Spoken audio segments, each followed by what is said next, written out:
ونعوذ بالله من شرور أنفسنا ومن سيئات أعمالنا من يهده الله فلا مضل له ومن يضلله فلا هادي له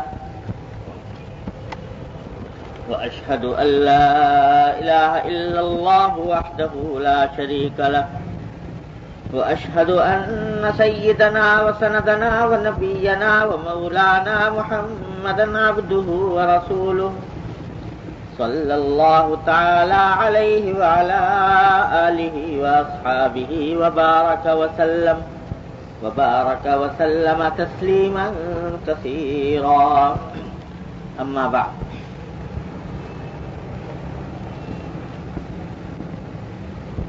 یہ ایک حدیث پچھلے جمعہ میں شروع کی تھی اور وہ ناتمام رہ گئی تھی. خلاصہ اس کا یہ تھا کہ ایک صحابی ہیں حضرت جابر ابن سلیم رضی اللہ تعالی عنہ، وہ یہ کہتے ہیں کہ میں حضور اقدس صلی اللہ علیہ وسلم کی خدمت میں مدینہ منورہ حاضر ہوا، اور جب پہلی ملاقات ہوئی پہچانتے بھی نہیں تھے کہ حضور اقدس صلی اللہ علیہ وسلم کون ہیں. لوگوں سے معلوم کرنے پر پتہ لگا تو پہلے سلام کیا، سلام میں علیک السلام کہا. آپ نے تلقین فرمائی کہ علیک السلام کے بجائے السلام علیکم کہنا چاہیے. پھر چلتے وقت انہوں نے درخواست کی کہ مجھے کوئی نصیحت کیجیے، تو آپ نے پہلی نصیحت تو یہ فرمائی کہ لا تسبن احدا، کسی کو برا نہ کہو، کسی کو گالی نہ دو، کسی کی بدگوئی نہ کرو. تو لفظی معنی اس کے گالی دینے کے بھی ہوتے ہیں، بدگوئی کرنے کے بھی ہوتے ہیں، اور برا کہنے کے بھی ہوتے ہیں. یہ گالی دینے کا جہاں تک تعلق ہے، یہ تو ہر مسلمان جانتا ہے کہ وہ دوسرے کو گالی نہیں دینی چاہیے. گالی کے معنی ہے کہ کوئی سخت مغلظ قسم کے الفاظ استعمال کرے، کوئی بھی شریف آدمی اس کو پسند نہیں کرتا. لیکن اس کے ایک معنی یہ بھی ہے کہ کسی کو برا نہ کہو، کسی کو بھی برا نہ کہو. یہ ایک عجیب ہدایت ہے، عجیب تعلیم ہے کہ کوئی شخص خواہ کتنی ہی برے کام کر رہا ہو، گناہ کر رہا ہے، معصیتیں کر رہا ہے، غلط کام کر رہا ہے، اس کے کام کو تو برا سمجھو، اس کے کام کو برا کہو، لیکن اس کی ذات کو برا نہ کہو. اس کے کام کو حقیر سمجھو، یہ کام اس کا بہت برا ہے، یہ کام اس کا بہت غلط ہے، اس کا کام یہ بہت حقیر اور ذلیل ہے. لیکن اس آدمی کی ذات کو حقیر اور ذلیل اور اس آدمی کی ذات کو برا کہنا یہ درست نہیں. یہ بڑی عجیب و غریب تلقین ہے ہمارے دین کی. کیوں؟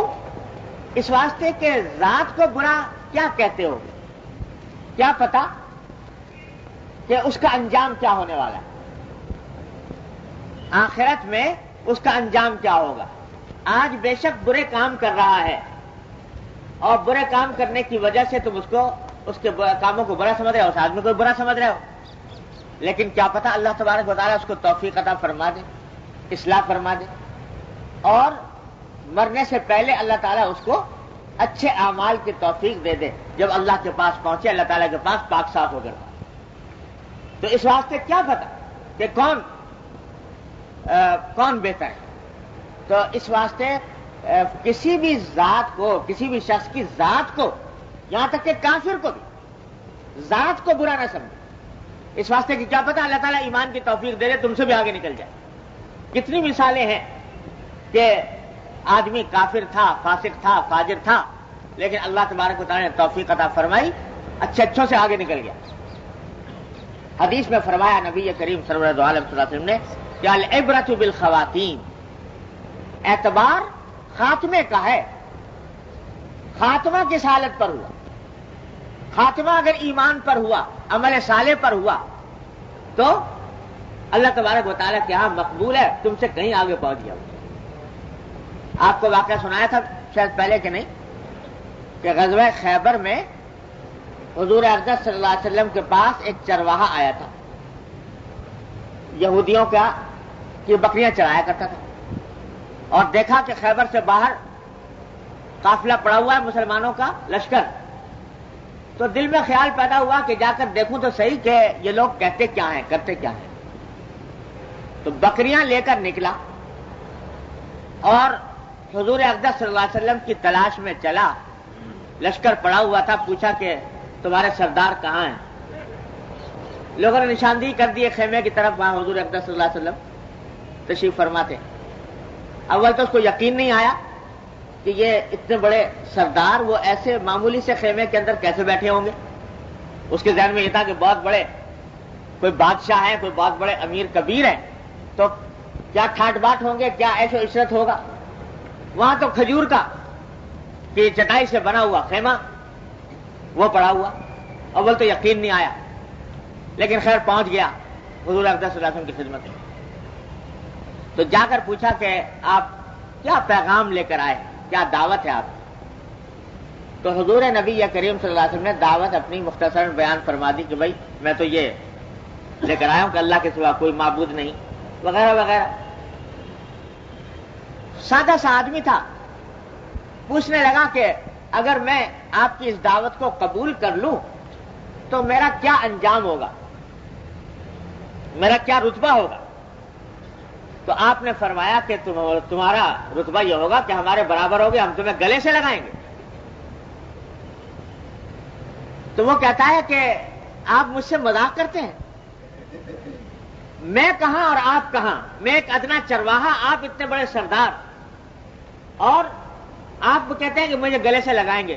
میں تو جسم سیاہ فام ہے، بدن سے بدبو اٹھ رہی ہے، ایسی حالت میں آپ مجھے کیسے گلے سے لگائیں گے؟ حضور اقدس صلی اللہ علیہ وسلم نے فرمایا کہ نہیں، ہم تمہیں گلے سے لگائیں گے، اور تم کہتے ہو کہ سیاہ فام ہو، تو اللہ تبارک و تعالیٰ تمہارے جسم کی سیاہی کو تابانی سے بدل دے گا، اور تمہارے اس جسم سے اٹھنے والی بدبو کو اللہ تبارک و تعالیٰ خوشبوؤں سے تبدیل کر دے گا۔ اس اللہ کے بندے کے دل میں ایسی کچھ بات بیٹھی کہ اسی وقت اس نے کہہ دیا کہ اشہد ان لا الہ الا اللہ اشہد ان محمد رسول اللہ، مسلمان ہو۔ اور پھر پوچھا حضور اقدس صلی اللہ علیہ وسلم سے کہ یا رسول اللہ بتائیے اب میں کیا کروں؟ تو حضور اقدس صلی اللہ علیہ وسلم نے فرمایا کہ بھائی تم ایسے وقت اسلام لائے ہو کہ نہ تو کوئی نماز کا وقت ہے کہ تمہیں نماز پڑھواؤں، روزے کا زمانہ نہیں کہ روزے رکھواؤں، زکوٰۃ تم پر فرضی نہیں، حج کا کہ اس وقت تک فرضیت نہیں ہوئی تھی، تو یہ اس وقت تو ایک ہی عبادت ہو رہی ہے، وہ عبادت جو تلواروں کی چھاؤں میں انجام دی جاتی ہے، جہاد فی سبیل اللہ۔ اس نے کہا کہ یا رسول اللہ ٹھیک ہے میں اس عبادت میں شامل ہو جاتا ہوں، لیکن یہ بتائیے کہ جہاد میں تو جب آدمی شامل ہوتا ہے تو دونوں ہی احتمال رہتے ہیں، یا غازی یا شہید، یا فتح پا گیا یا مر گیا، تو اگر میں اس میں مر گیا تو آپ کچھ میری گارنٹی لیجئے۔ تو حضور اقدس صلی اللہ علیہ وسلم نے فرمایا کہ میں گارنٹی لیتا ہوں، ضمانت لیتا ہوں اس بات کی کہ اگر تم اس جہاد میں شہید ہو گئے تو اللہ تبارک و تعالیٰ تمہیں سیدھا جنت میں پہنچائیں گے، اور تمہارے جسم کی بدبو کو خوشبو سے تبدیل فرما دیں گے، تمہارے چہرے کی جو سیاہی ہے وہ سفیدی میں تبدیل ہو جائے گی۔ بس اس نے یہیں پر یہ واقعہ بھی آتا ہے کہ حضور نے فرمایا کہ لیکن پہلے جو بکریاں لے کر آئے ہو وہ بکریاں واپس کرو خیبر والوں کو، یہودیوں کو۔ اندازہ لگائیے کہ جن کے ساتھ لڑائی ہو رہی ہے، برسرے پیکار ہیں، جنگ ہو رہی ہے، محاصرہ کیا ہوا ہے، ان کا مال غنیمت ہے، لیکن چونکہ وہ چرواہا وہ معاہدے پر لے کر آیا تھا بکری، لہذا اس کو حکم دیا کہ پہلے بکریاں واپس کرو، اس کے بعد آ کر جہاد میں شامل۔ بکریاں واپس کی، آ کے جہاد میں شامل ہوا۔ کئی دن تک جہاد جاری رہا ہے خیبر کا۔ تو روایات میں آتا ہے کہ حضور اقدس صلی اللہ علیہ وسلم جب جنگ ختم ہو گئی تو آپ جائزہ لے رہے تھے لشکر کا، تو دیکھا کہ ایک جگہ صحابہ کرام کا جمگھٹا لگا ہوا ہے۔ قریب پہنچے تو پوچھا بھائی کیا بات ہے؟ تو لوگ کہنے لگے کہ صاحب یہاں پر جو لوگ اس جنگ میں کام آئے ہیں ان میں ایک ایسا آدمی نظر آ رہا ہے جس کو ہم میں سے کوئی پہچانتا نہیں. تو حضور نے فرمایا مجھے دکھاؤ. تو دیکھا تو حضور نے فرمایا کہ تم اس کو نہیں پہچانتے مگر میں پہچانتا ہوں.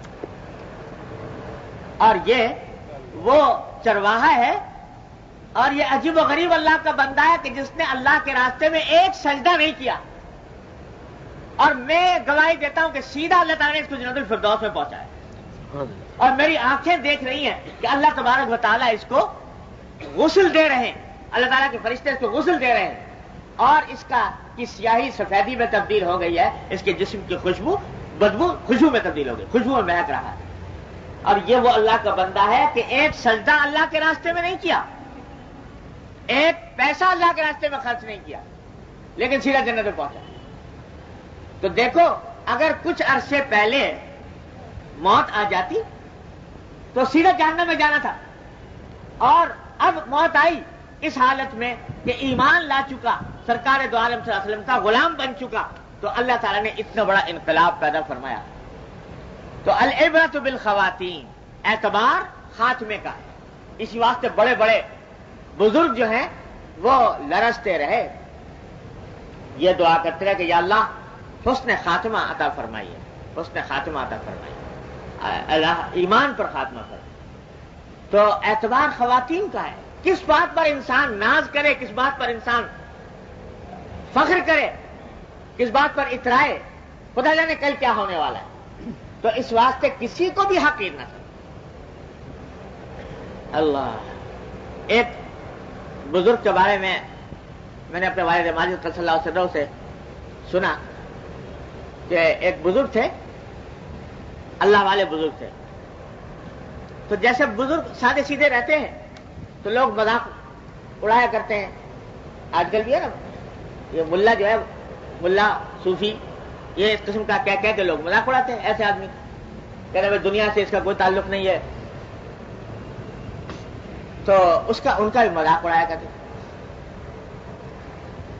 تو کسی نے اسی مذاق اڑانے کے دوران ایک جملہ کہہ دیا, تو پتہ نہیں کیا کچھ ایسا جملہ کہہ دیا کہ میں ایک سوال آپ سے کرنا چاہتا ہوں کہ یہ بتائیے کہ آپ اچھے ہیں یا میرے کتے کی دم اچھی ہے. یہ سوال. اللہ بچائے, اللہ والوں سے اس قسم کی شرارت امیز باتیں کہنا بڑی خطرناک بات ہے, لیکن کہہ دیا کہ آپ اچھے ہیں یا میرے کتے کی دم اچھی. تو جواب میں نہ کوئی غصہ کیا, نہ کوئی طبیعت میں تغیر پیدا ہوا. ایک جواب دیا کہ بھائی ابھی تو میں کچھ نہیں کہہ سکتا, کہ پتہ نہیں میں اچھا ہوں کہ تمہارے کتے کی دم اچھی, باقی ابھی تو میں کچھ کہہ نہیں سکتا کہ کون اچھا ہے. اس واسطے کہ پتہ نہیں کس حالت میں خاتمہ ہوتا ہے.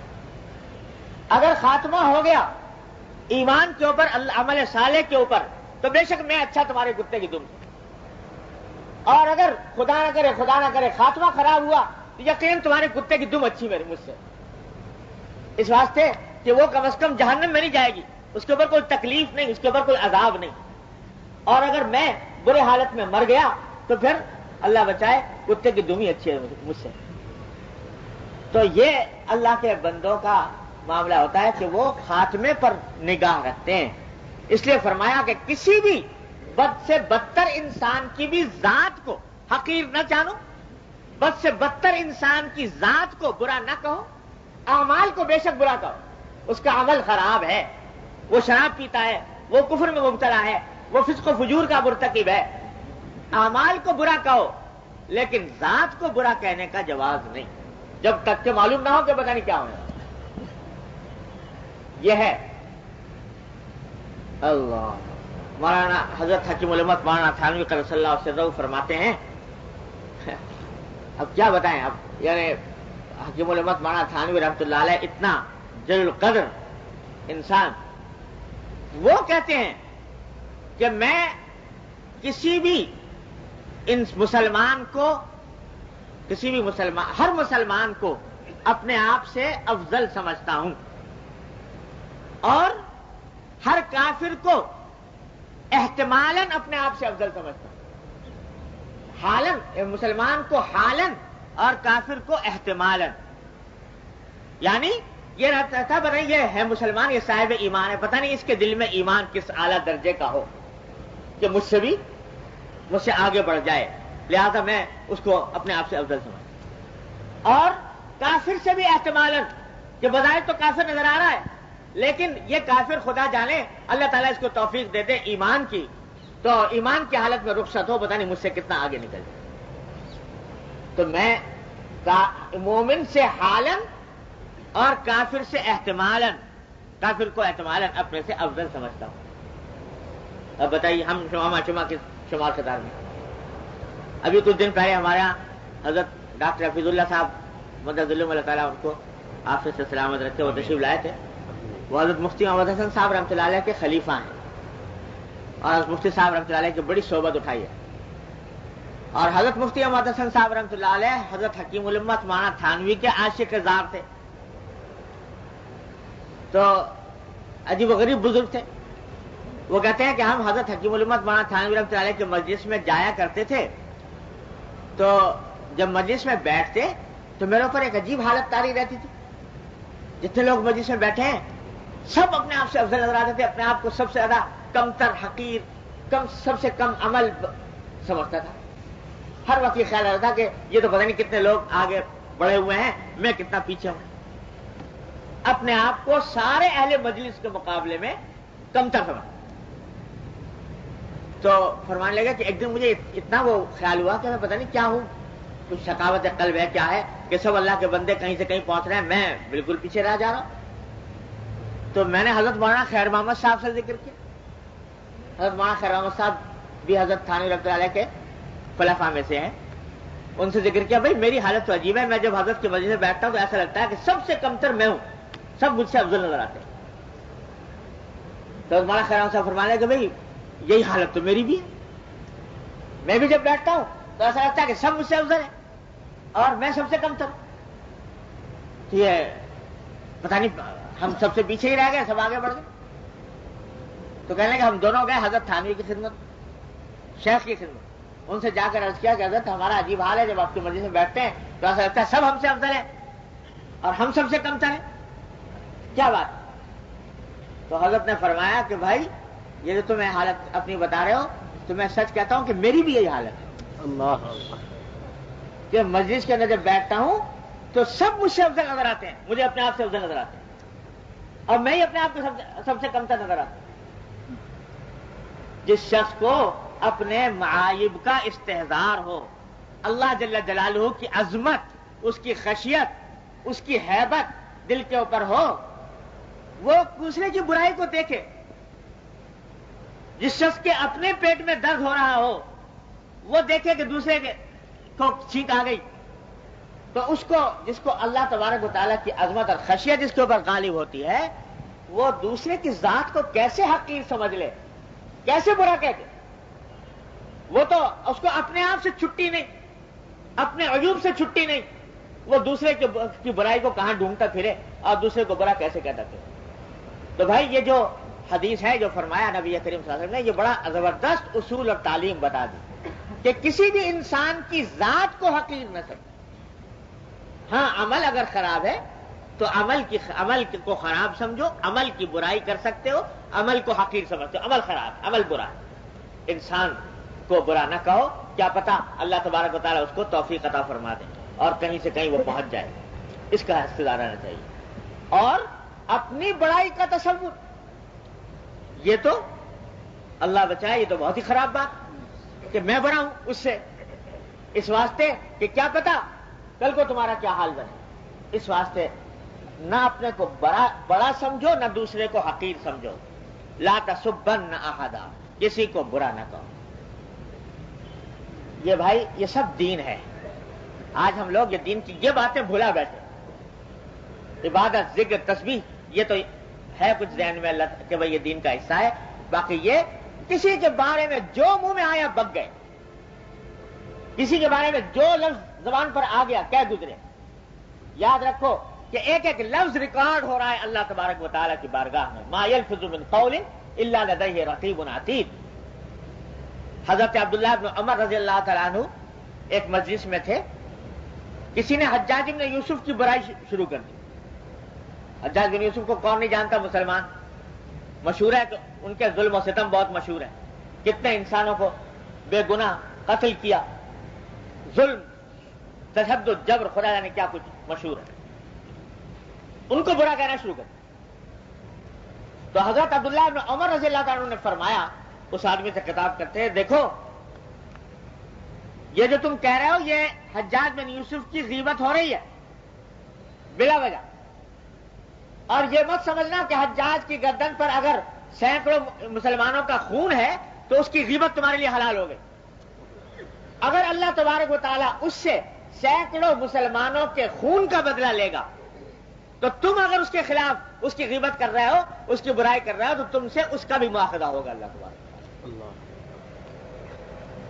بلا وجہ غیبت، ہاں کہیں ضرورت پیش آ گئی کسی کو بتانے کے لیے کہ بھائی یہ ذرا خیال رکھنا، ہوشیار رہنا، فلاں آدمی ذرا اس سے بچ کے رہنا، یہ تو کوئی مذاکرہ نہیں، کسی کو تکلیف سے بچانے کے لیے، لیکن بلا وجہ مجلس آرائی کے لیے برائی ہو رہی ہے تو یہ نہیں، لا تسبن احد۔ ارے انبیاء علیہ السلام کا شیوا تو یہ رہا کہ گالی کا جواب بھی گالی سے نہیں دیا، حالانکہ شریعت نے اجازت دی ہے کہ جتنا کسی نے ظلم کیا اتنا تم بھی بدلہ لے سکتے ہو، لیکن انبیاء علیہ السلام نے کوئی گالی کا جواب بھی گالی سے نہیں دیا۔ نبی کو کہا جا رہا ہے کہ یا انا لنراک فی صفاحۃ وانا لنظنک من الکاذبین، کہ نبی جیسے جلیل القدر ہستی کو کہا جا رہا ہے کہ تم بیوقوف ہو، حماقت میں مبتلا ہو، اور ہمارا خیال ہے کہ تم جھوٹے ہو۔ احباق ان کو کہا، جھوٹا کہا، جواب میں ہم جیسا کوئی ہوتا کہہ رہے تم احمق، تمہارا باپ احمق، لیکن جواب میں نبی کا جواب یہ ہے کہ یا قوم لیس بی صفاحۃ ولکنی رسول من رب العالمین، اے میری قوم میں بیوقوف نہیں ہوں، میں پروردگار کی طرف سے تمہارے پاس پیغمبر بن کے آیا۔ یہ جواب دے رہا پیغمبر، گالی کا جواب گالی سے نہیں دیا جا رہا۔ فرمایا کہ ہم لنراک فی ضلالۃ، ہم تو تمہیں گمراہ دیکھ رہے ہیں، ہمارا خیال ہے تم انتہائی گمراہی میں مبتلا ہو۔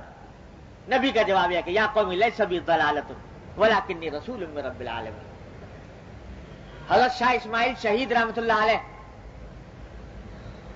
حضرت شاہ اسماعیل شہید رحمۃ اللہ علیہ کا نام سنا ہوگا آپ حضرات نے، اللہ اکبر، شہزادے شاہی خاندان کے فرد ہیں، لیکن اللہ نے دین کی طلب، دین کی طلب دی تھی، آگ لگی ہوئی تھی سینے میں دین کی بات پہنچانے کی، تو لوگ دشمن بھی ہو جاتے ہیں ایسے آدمی کے، بدعات اور شرک کے خلاف جہاد کیا تو ایسے آدمی کے دشمن بھی ہو جاتے ہیں۔ ایک دن جامع مسجد میں بیان فرما رہے ہیں، واعظ فرما رہے ہیں، تو کسی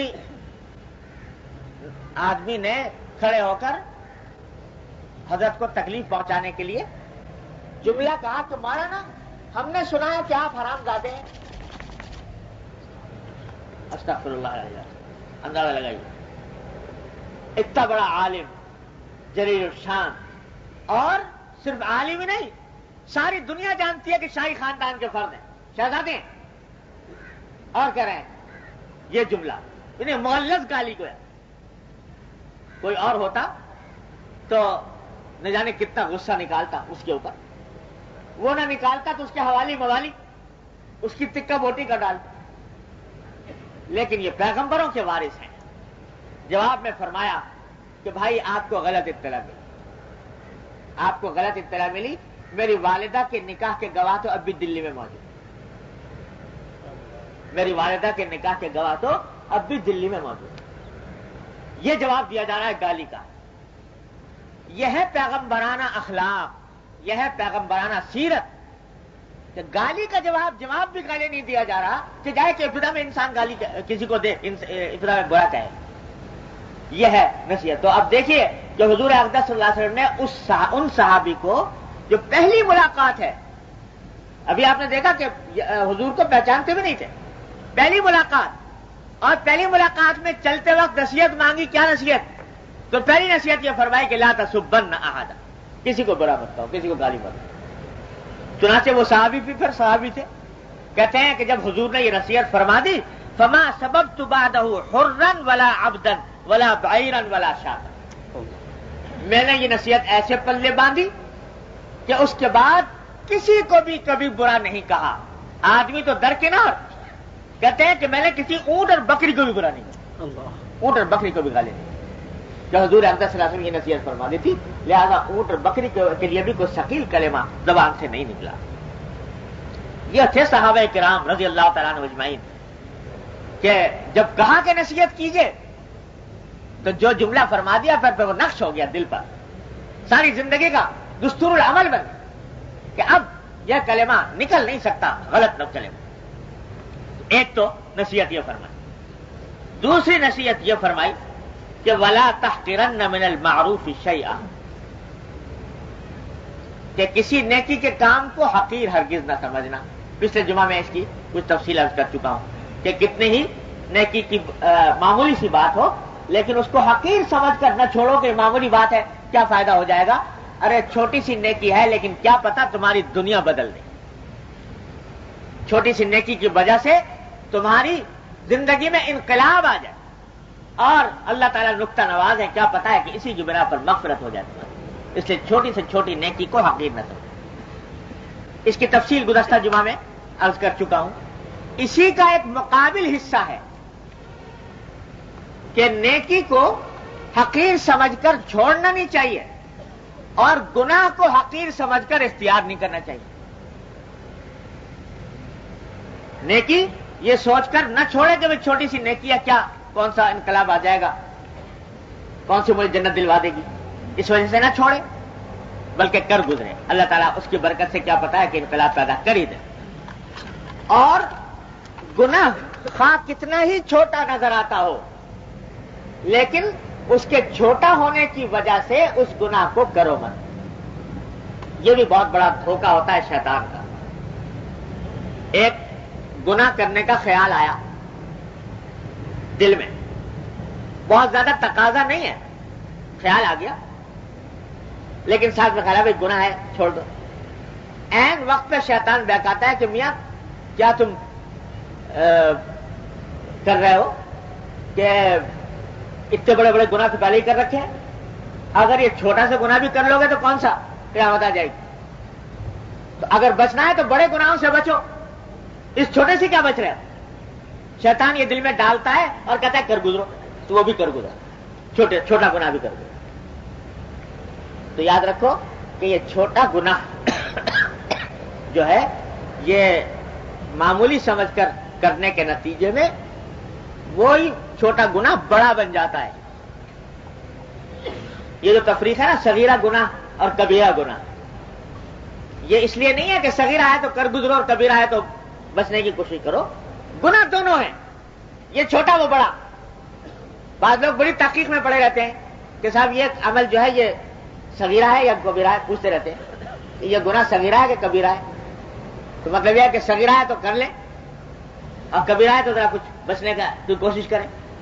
تو حضرت حکیم علامہ مولانا تھانوی رحمۃ اللہ علیہ فرماتے ہیں کہ بھائی اس کی مثال ایسی ہے کہ جیسے آگ کا بڑا انگارہ چھوٹی سی چنگاری. تو کوئی پوچھے بھائی یہ چھوٹی چنگاری ہے کہ بڑا انگارہ ہے, جیسے بھائی چھوٹی چنگاری ہے تو اس چنگاری کو اٹھا کے اپنی سندوسی میں رکھ لو یا اپنے اس کپڑوں کی الماری میں رکھ لو. یہ چھوٹی چنگاری تو ہے لیکن وہی چنگاری تمہاری الماری کو پھونک ڈالے گی. وہ انگارہ جس طرح پھونک ڈالتا ہے اسی طرح چنگاری پھونک ڈالے گی. جیسے چھوٹا سانپ اور بڑا سانپ. تو گناہ صغیرہ ہو کہ کبیرہ ہو, ارے جب گناہ ہے یعنی اللہ جل جلالہ کی نافرمانی ہے تو پھر کیا صغیرہ اور کیا کبیرہ. تو اسی واسطے علماء نے فرمایا کہ صغیرہ گناہ کو چھوٹا سمجھ کر اگر آدمی کرے وہی صغیرہ کبیرہ بن جاتا ہے. یعنی یہ سوچ کے کر رہا ہے کہ صغیرہ ہے لہذا کوئی حرج نہیں کر لو, تو وہی کبیرہ بن جاتا ہے. اس واسطے یہ چھوٹا سمجھ کر گناہ کو اختیار نہ کرو.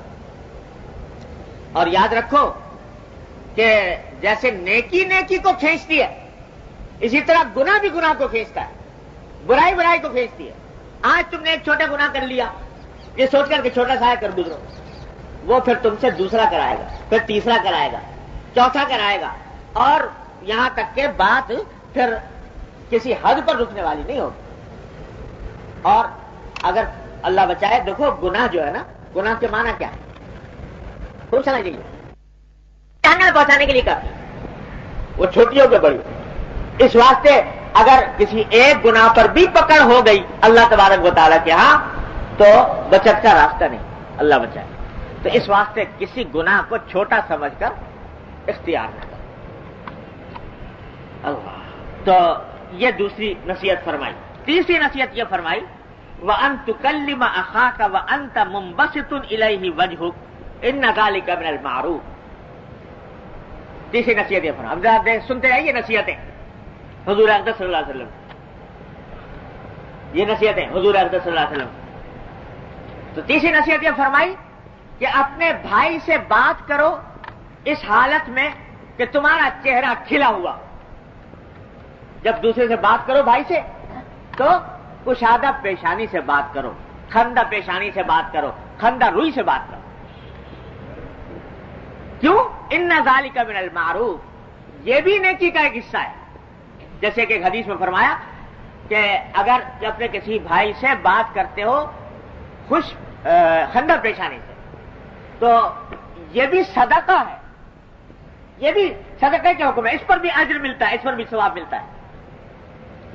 تو یہ حضور اقدس صلی اللہ علیہ وسلم کی سنت ہے. یہ بھی عظیم سنت ہے. حضرت جریر ابن عبداللہ رضی اللہ تعالیٰ عنہ فرماتے ہیں حضور اقدس صلی اللہ علیہ وسلم کے خاص صحابہ کرام میں سے ہیں جن کو یوسف ہادی الامہ کہا جاتا ہے. بڑے حسین و جمیل تھے. تو وہ فرماتے ہیں کہ جب بھی حضور اقدس صلی اللہ علیہ وسلم پر میری نگاہ پڑتی کبھی مجھے یاد نہیں ہے کہ آپ نے تبسم نہ فرمایا. ہمیشہ جب بھی آپ کے اوپر نگاہ پڑتی آپ کا چہرہ مبارک پر تبسم آ جائے. آپ تبسم کے ساتھ مجھ سے ملاقات فرماتے تھے. کھلا ہوا چہرہ. یہ بھی سنت ہے حضور اقدس سرور دو عالم صلی اللہ علیہ وسلم. بعض لوگوں نے یہ سمجھا کہ جب دین کی طرف آدمی آیا تو خوش کھردرا، جیسے اس کو جو اس کے چہرے پر مسکراہٹ نہ آئے. خدا جانے یہ دین کا کہاں سے تصور لے لیا. حضور اقدس صلی اللہ علیہ وسلم کی سنت تو یہ ہے. یہ نہیں کہ آدمی اگر دین کی طرف آیا ہے تو اب وہ معلوم ہوا کہ صاحب وہ کاٹنے کو دوڑنے لگا. جب جو بھی ملا تو اسے وہ کاٹ کھا رہا ہے. تو یہ نہیں، چہرے پر تبسم نبی کریم سرور دو عالم صلی اللہ علیہ وسلم کے، اور اسی کو یہ آپ کی سنت. تو جس سے بھی ملو مسکراتے ہو. اور اس نقطۂ نظر سے کہ یہ حضور اقدس صلی اللہ علیہ وسلم کی سنت مبارکہ ہے. یہ نہیں بعض لوگ تبسم کے معاملے میں بخیل ہوتے ہیں. ہمارے حضرت فرمایا کرتے تھے کہ بعض لوگ کنجوس ہوتے ہیں مال کے، بعض لوگ تبسم کے کنجوس ہوتے ہیں کہ چہرے میں تبسم ہی نہیں آتا، مسکراہٹ ہی نہیں آتی. تو یہ بخل کیسا بھائی؟ یہ تو ایسی آسان نیکی ہے کہ جب بھی کسی مسلمان بھائی سے ملو تو متبسم چہرے کے ساتھ ملو، اس کا دل خوش کر دو. دل خوش کر دیا تو تمہارے نامہ اعمال میں اضافہ ہو گیا، نیکی لکھی گئی، صدقہ لکھا گیا. اور یہ حضور اقدس صلی اللہ علیہ وسلم ان کو نصیحت فرما رہے ہیں. حضرت آپ غور فرمائیے کہ پہلی ملاقات ہے، اس میں یہ نصیحتیں فرمائی جا رہی ہیں. اس میں یہ ساری باتیں بتائی جا رہی ہیں.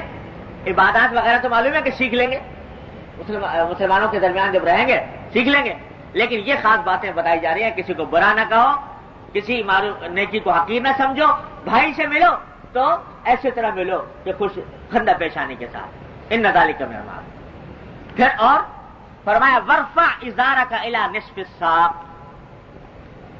اب یہ وہ باب سے متعلق جملہ یہ آیا کہ اپنے زیر جامہ کو، جو باجامہ ہے یا تہبند ہے، اس کو آدھی پنڈلی تک رکھو.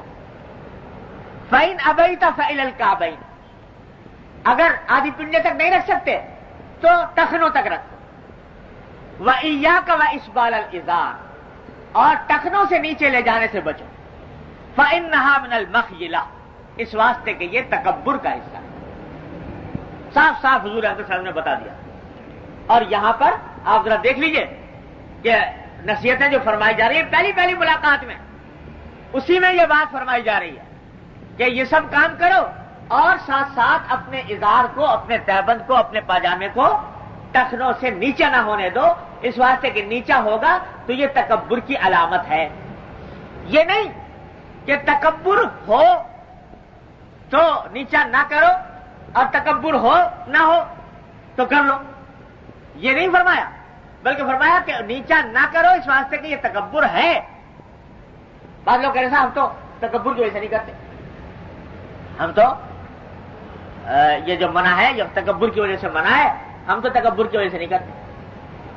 یہ عجیب لوگ ہیں جن کو اس قدر اطمینان ہے اپنے اوپر متکبر نہ ہونے کا کہ کہتے ہیں کہ صاحب تکبر نہیں ہمارے اندر، تو ہم تو ویسے بغیر تکبر کے کر رہے ہیں۔ ارے حضور اقدس صلی اللہ علیہ وسلم نے تو کبھی ایسا کیا نہیں، تکبر سے بری، تکبر سے پاک اس روئے زمین پر اگر کوئی ذات ہو سکتی ہے تو محمد رسول اللہ صلی اللہ علیہ وسلم زیادہ نہیں ہو سکتی۔ لیکن آپ نے بھی یہ نہیں فرمایا کہ چونکہ میرے اندر تکبر نہیں ہے لہٰذا میں نیچے کر لیتا ہوں، ساری عمر کبھی نیچے نہیں فرمایا۔ تو اگر کسی کے لیے جائز ہوتا کہ وہ تکبر کی سے بچنے کے لیے وہ انسان اوپر نیچے کر لے تو اس خیال سے کہ میں تکبر سے بری ہوں، تو حضور اقدس صلی اللہ علیہ وسلم سے زیادہ کس کو ہو سکتا تھا، لیکن آپ نے کیا، تو اس لیے یہ خیال دن سے نکال دیں۔ بلکہ یہ نصیحت فرما رہے ہیں حضور کہ اگر بچو اس سے، اس لیے کہ تکبر کا حصہ وَإِنَّ اللَّهَ لَا يُحِبُّ الْمَخْيَلَةَ، اور اللہ تعالیٰ تکبر کو پسند نہیں۔ یہ مخیلہ تکبر سے زیادہ اس کا صحیح ترجمہ ہے خود پسندی، اپنے کو اچھا سمجھنا، دوسرے کے مقابلے میں اپنے آپ کو اچھا سمجھنا، میرے اندر بڑے کمالات ہیں، بڑے اوصاف ہیں، اپنے آپ کو بڑا کچھ سمجھ رہا ہے، یہ اللہ تبارک و تعالیٰ کو پسند نہیں۔ وہاں تو مقبول ہے شکستگی، عاجزی، درماندگی۔ اللہ کے سامنے جتنا بھی شکستہ ہوگے، تواضع کرو گے، درماندہ ہوگے، اتنا ہی اللہ تبارک و تعالیٰ کے یہاں مقبول ہوگے۔ اور جہاں بڑائی آ گئی، خود پسندی آ گئی، تو وہ اللہ تبارک و تعالیٰ کو پسند نہیں۔ اور اگلا جملہ ارشاد فرمایا وَإِنِ امْرُؤٌ شَتَمَكَ وَعَيَّرَكَ بِمَا يَعْلَمُ فِيكَ فَلَا تُعَيِّرْهُ بِمَا تَعْلَمُ فِيهِ فَإِنَّمَا وَبَالُ ذَلِكَ عَلَيْهِ۔ کیا نصیحتیں فرما گئے نبی کریم صلی اللہ علیہ وسلم؟ فرماتے ہیں کہ ایک اور نصیحت سن لو کہ اگر کوئی انسان تمہیں گالی دے، پھر لوٹے اسی مضمون کی طرف، اگر کوئی انسان تم کو گالی دے یا تم پر عیب لگائے، عیب آر دلائے تم کو کسی ایسے عیب کی وجہ سے جو واقعی تمہارے اندر ہے، جو تمہارے اندر وہ جانتا ہے کہ فلاں عیب ہے، اس عیب کی وجہ سے تمہیں عیب لگا رہا ہے، آر دلا رہا ہے، تمہارے اندر فلاں عیب ہے، برا بھلا کہہ رہا ہے، گالی دے رہا ہے، تو فرمایا فلا تعیرہ بما تعلم فیہ، اس کے بدلے میں اس کے جس عیب کو تم جانتے ہو اس کی وجہ سے اس کو آر نہ دلاؤ۔ بدلے میں گالی کے بدلے میں گالی نہ دو، آر دلانے کے بدلے میں اس کو آر نہ دلاؤ۔ کیوں؟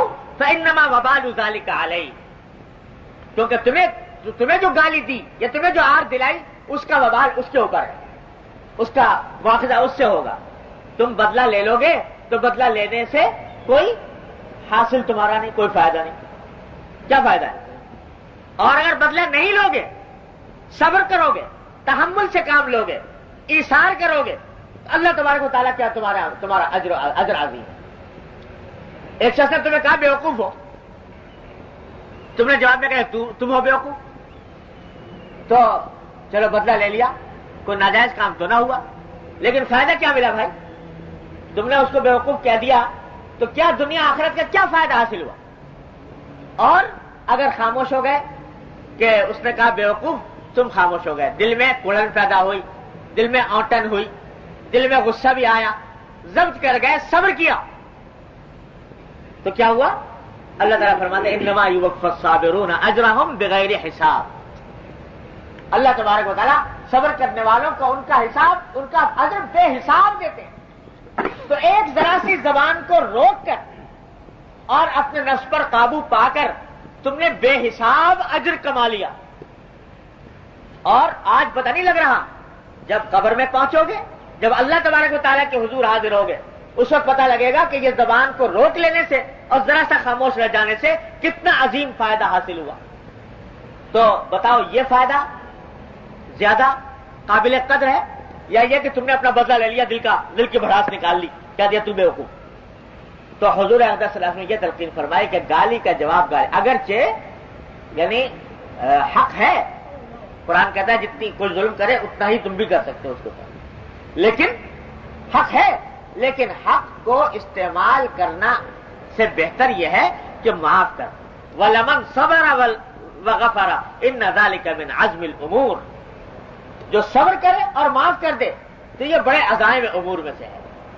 اور فرمایا کہ ادفع باللتی ہی احسن السیئہ، کسی نے تمہارے ساتھ برائی کی ہے تم اس کا مقابلہ اچھائی سے کرو. برائی کا مطلب برائی سے دینے کے بجائے اچھائی سے مقابلہ کرو. تو فرمایا فَإِذَا الَّذِي بَيْنَكَ وَبَيْنَهُ عَدَاوَةٌ كَأَنَّهُ وَلِيٌّ حَمِيمٌ. تو جس کے ساتھ تمہاری دشمنی تھی وہ تمہارا عین بہت جگری دوست ہو جائے گا. لیکن ساتھ فرما دی وَمَا يُلَقَّاهَا إِلَّا الَّذِينَ صَبَرُوا. یہ کام اسی کا ہے جس نے اپنے آپ کو صبر کی عادت ڈالی ہو. وَمَا يُلَقَّاهَا إِلَّا ذُو حَظٍّ عَظِيمٍ. مگر اور یہ بہت ہی خوش قسمت آدمی کا کام ہے کہ یہ کام کرے کہ برائی کا بدلہ اچھائی سے دے. کتنی تعریف فرمائی حضور اللہ تعالیٰ نے. وَمَا يُلَقَّاهَا إِلَّا الَّذِينَ صَبَرُوا وَمَا يُلَقَّاهَا إِلَّا ذُو حَظٍّ عَظِيمٍ. تو یہ کرو، عادت ڈال.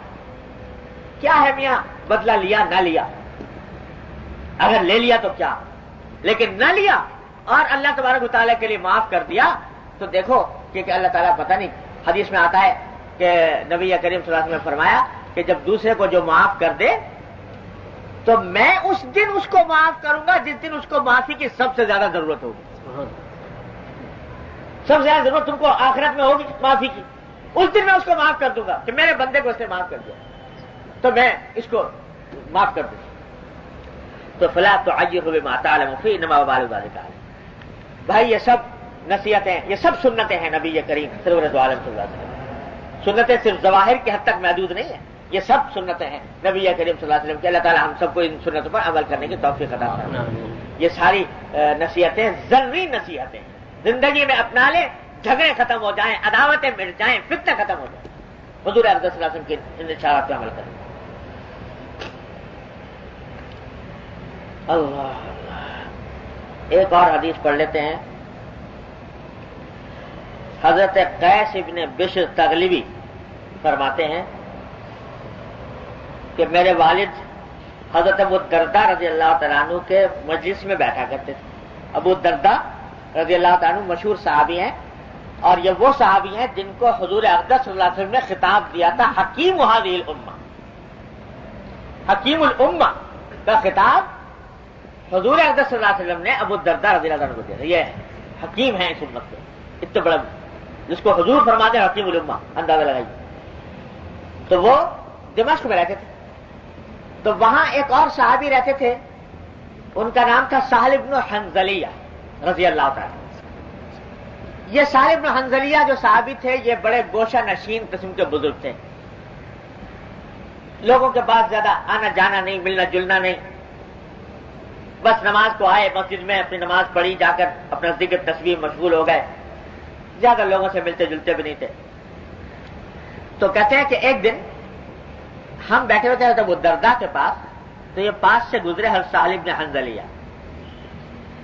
تو حضرت ابو الدرداء نے ان سے خطاب کر کے کہا کہ کلمۃ تنفعنا ولا تضر، کہ ہمیں ایک ایسا کچھ کلمہ سنا دیجئے جس سے ہمیں فائدہ پہنچے. آپ کو تو کوئی نقصان ہوگا نہیں، ایک کلمہ اگر آپ ہمیں سنا دیں گے تو نصیحت کی کوئی بات ہمیں کہہ دیں گے تو آپ کو تو کوئی نقصان نہیں ہوگا، ہمارا نفع ہو جائے گا. اب ذرا اندازہ لگائیے کہ ابو الدرداء وہ صحابی جن کو حضور نے حکیم الامہ فرمایا اور حضور اقدس صلی اللہ علیہ وسلم کی کتنی احادیث کے امین اور راوی، لیکن ایک غیر معروف سے صحابی ہیں سہل بن حنظلیہ، وہ پاس سے گزر رہے ہیں تو ان سے کہہ رہے ہیں کہ ذرا ہمیں کوئی نصیحت کی بات سنا دیجیے. میرے والد ماجد صلی اللہ علیہ وسلم فرمایا کرتے تھے کہ بھائی یہ نصیحت بھی عجیب چیز ہے. یہ کسی اللہ والے سے جو بھی ملے، اللہ والے کیا کسی بھی عام مسلمان سے بھی نصیحت لے لیا کرو، اس واسطے کہ یہ مت دیکھو کہ وہ بڑا ہے کہ چھوٹا ہے، کیا پتا اللہ تبارک و تعالیٰ اس کی زبان پر ایسی نصیحت جاری فرما دے جو تمہارے لیے تمہارے دل پہ اثر انداز ہو جائے، تمہاری زندگی بدل جائے.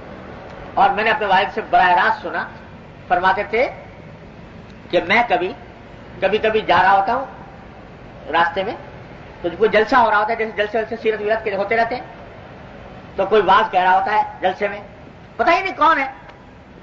فرماتے تھے کہ میں تھوڑی دیر ضرور کھڑے ہو کے سن لیتا ہوں اس کی بات، اس خیال سے، اس نیت سے کہ شاید اس کی زبان پر کوئی کلمہ اللہ تعالیٰ ایسا جاری فرما دے جو میرے لیے فائدہ مند ہو جائے. اب اندازہ لگائیے، مفتی اعظم پاکستان اور اتنے بڑے عالم جن کے پاس ساری دنیا نصیحت لینے کے لیے آتی ہے، ایک عام آدمی واز کہہ رہا ہے، اس کے پاس کھڑے ہو کے کہتے ہیں سن لیتا ہوں تھوڑی دیر کے لیے، کہ تاکہ ہو سکتا ہے کہ کہیں اللہ تعالیٰ اس کے بدولت مجھے کوئی اچھی بات سنوا دے، میری زندگی پر اثر انداز ہو جائے. تو یہ جس کو اللہ تبارک و تعالیٰ کے ساتھ محبت ہوتی ہے، آخرت کی فکر ہوتی ہے، وہ اپنے آپ کو بڑا سمجھتا ہی نہیں، وہ ہر ایک کو اپنے آپ سے بڑا سمجھتا ہے. تو ابو الدرداء ان صحابی سے کہہ رہے ہیں کہ ہمیں ایسا نصیحت سنائیے جو آپ کو ہمیں فائدہ پہنچائے، آپ کو نقصان نہیں پہنچے گا. تو انہوں نے بھی فوراً ایک حدیث سنا دی، ایک واقعہ سنا دیا. واقعہ یہ سنایا کہ حضور اقدس صلی اللہ علیہ وسلم نے ایک سریہ بھیجا تھا جہاد میں.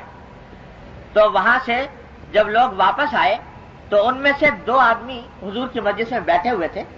تو ایک دوسرے سے کہہ رہا تھا کہ بھئی جب ہم لڑائی میں تھے تو ہمارا ایک ساتھی تھا، اس نے دشمن پر حملہ کیا، پتہ نہیں تلوار سے کہ نیزے سے حملہ کیا، اور حملہ کرتے ہوئے یہ کہا کہ لو یہ لے لو، میں بھی غفار کے قبیلے کا ہوں. یعنی اپنی بہادری کا ایک اظہار کرتے ہوئے کہ غفار کے قبیلے کے لوگ بہادر ہوتے ہیں، تو میں بھی غفار کے قبیلے کا ہوں، مجھ سے لے لو یہ وار. تو گویا اس وقت وار کرتے ہوئے اپنے قبیلے پر، اس کی بہادری پر فخر کیا. تو آپس میں باتیں کر رہے تھے کہ بھئی تمہارا کیا خیال ہے، اس نے جو یہ کلمہ کہا، یہ کلمہ ٹھیک کہا کہ غلط کہا، اچھا کیا کہ برا کیا؟ دوسرے نے کہا بھئی یہ تو بڑا غلط کام کیا اس نے، اس سے تو اس کا جہاد کا اجر ختم ہو جائے گا. کیونکہ جہاد تو وہ ہے جو اللہ کے لیے خالصتاً ہو، اپنی بہادری دکھانے کے لیے تو نہیں ہونا چاہیے، اور اپنے قبیلے کی بہادری کا اعلان کرنے کے لیے. تو یہ باتیں آپس میں ہو رہی تھی. انہوں نے کہا بھئی حضور سے پوچھ لو کہ یہ جو اس نے کہا تو واقعی برا کیا کہ اچھا کیا. تو حضور اقدس صلی اللہ علیہ وسلم سے پوچھا کہ حضرت ایسا ہوا تو جس شخص نے یہ کہا اس کا ثواب جہاد کا ختم ہو گیا کہ نہیں ہو گیا؟ تو حضور اقدس صلی اللہ علیہ وسلم نے فرمایا کہ لا باس، کہ نہیں بھائی ایسے کہنے میں کوئی حرج نہیں. اس نے اگر کہا، اور پھر جملہ فرمایا کہ لا باس ان یؤجر و یحمد، بھائی اس میں کیا حرج ہے کہ ایک مومن کو اجر بھی ملے آخرت میں اور اس کی تعریف بھی ہو. اگر اللہ تبارک و تعالیٰ اخلاص کے ساتھ ایک عمل کیا، اس پر آخرت میں اجر تو ملے گا ہی، لیکن اگر تعریف بھی ہو گئی تو کوئی حرج نہیں دنیا کے اندر. یہ بھی اس سے اس کا اجر ختم نہیں ہوتا. یہ غلط فہمی حضور اقدس صلی اللہ علیہ وسلم نے دور فرما دی، جو بعض لوگوں کے دل میں ہوتی ہے کہ اگر کسی عمل کی بنا پر کسی نے تعریف کر دی تو سمجھتے ہیں کہ اجر باطل ہو گیا. نہیں، اگر آج تم نے عمل اللہ کے لیے کیا تھا، اخلاص کے ساتھ کیا تھا، تو اگر کسی نے تعریف کر دی تو یہ اللہ تعالیٰ کی طرف سے اور انعام ہے. ہاں اس تعریف سے پھولنا نہیں چاہیے، تکبر میں مبتلا نہیں ہونا چاہیے، بلکہ اس کے اوپر شکر ادا کر دے کہ اللہ تعالیٰ کا فضل و کرم ہے کہ میرا اچھا حال اس کے اوپر ظاہر فرمایا اور اس بندے کے زبان پہ بڑی تعریف جاری ہو گئی. تو اس واسطے اس کے اوپر تکبر سے کام نہیں لینا چاہیے. پھر کہتے ہیں کہ اگلے دن پھر ایسا ہی ہوا، ہم بیٹھے ہوئے تھے حضرت ابو الدرداء کے پاس، تو پھر وہ گزرے صاحب نے بھی حنظلیہ. تو حضرت ابو الدرداء نے پھر کہا کہ کلمۃ تنفعنا ولا تضر، کہ ایک کلمہ اور سنا دیجیے. کل ایک سنایا تھا، ایک سنا دیجیے جس سے ہمیں فائدہ پہنچے. تو انہوں نے سنایا کہ المنفق علی الخیل کالباسط یدہ بالصدقۃ لا یقبضها. تو حضور اقدس صلی اللہ علیہ وسلم نے فرمایا کہ جو شخص جہاد کے گھوڑوں پر پیسے خرچ کرے تو اس کی مثال اس شخص کی سی ہے جس کا ہاتھ ہر وقت صدقے کے لیے کھلا ہوا ہو. یعنی جہاد کے کسی کام میں بھی آدمی پیسے خرچ کرے تو ایسا ہے جیسے ہر وقت صدقہ دے رہا ہو مسلسل، اتنا ثواب اس کے اوپر ملتا ہے. اچھا مجھے تھوڑی سی بات رہ گئی ہے، ختم کرتے ہیں. پھر تیسرے دن کہتے ہیں گزرے تو حضرت ابو الدرداء نے پھر پوچھا کہ کلمۃ تنفعنا ولا تضر، کہ ایک اور مجھے ہمیں کلمہ سنا دیجیے جس سے ہمیں فائدہ پہنچے، آپ کو نقصان نہ ہو. تو انہوں نے کہا کہ حضور اقدس صلی اللہ علیہ وسلم نے ایک صحابی تھے، ان کا نام خریم اسدی تھا.